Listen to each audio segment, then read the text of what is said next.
हिच्या आईचं किडा हिच्या माझ्या आयुष्याचं वाटोळ केलं पक्या.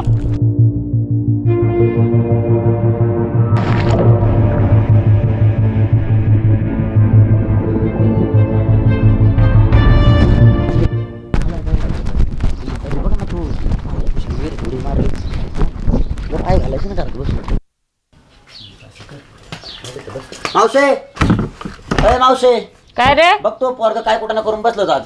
काय वीर तुडी मारी त्या बाबूरावच्या. काय रे? अरे देवा आता काय करू?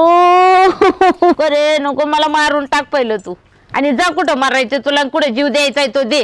आता तो रमे नसता तर काय बघितलं असतं मी इथं आता. अगं हा होता म्हणून तो वाचला आज तुला माहितीये का? नाहीतर मेला असतं पोरग तुझं आणि मी पण मेलो असतो. काय माहिती त्याच्या डोक्यात काय आलं काय नाही. मोबाईल बघता बघता गेलो असं डायरेक्ट विहिरीत उडी मारून टाकली डायरेक्ट. अगं बाय बाय बाय नको रे देवा जीव नको रे माझं पार त्या बायासाठी यांनी ना स्वतःच वाटोळ चालवलं पण महिलं माझं मला मारून टाक पहिलं बाबा जमर. तुझ्या आईच्या आता मावशे तुझ्या आई तर बसली म्हणून त्याला शिवाय देता येत नाही माहिती का मला. काय पाहिलं असतं बाबा मी आता काय करू पार त्या बाईमुळे ना सत्यानाश केलाय त्याच्या जीवनाचा पार तिने तरी तिचा नाद काय सोडी ना तो वाटोळ झाले तिचं ती सटवी परत या घरात नको पार तिचं नाव सुद्धा माझ्या पुढं काढू नको. तो मेला असताना मला मारून टाकला असं त्यांनी. तू मेल्यावर माझं काय? मला माहिती होतं त्याला पोहता येत नाही म्हणून मी आपण उडी मारली त्यासोबत. नाही आज तोंड बघायला भेटलं नसतं तुला.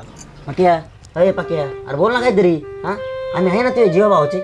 मी तुझा जीवा भावाचा मित्र आहे ना. हा अरे कधी तुझ्यासाठी उभा राहिलो नाही. हा आणि तू जर असं केलं तर ते आईने काय करायचं? हा कोणाकडे बघायचं रे? हा पक्या परत असं करू नको राव. आता नाही मी गप बसणार बाबा मी गप नाही बसणार. आता उद्या तुला एक पोर बघून येणार लगीन लावून देते तुझं पण तिचा नाच सोडून टाक. लागला मार्का बाईला सारखा इकडे बघायला रेड्यागत. नवनवीन अपडेट जाणून घेण्यासाठी सबस्क्राईब करा फिल्म्स प्युअर एंटरटेनमेंट यूट्यूब चॅनेलला आणि बेल आयकॉन वरती क्लिक करा.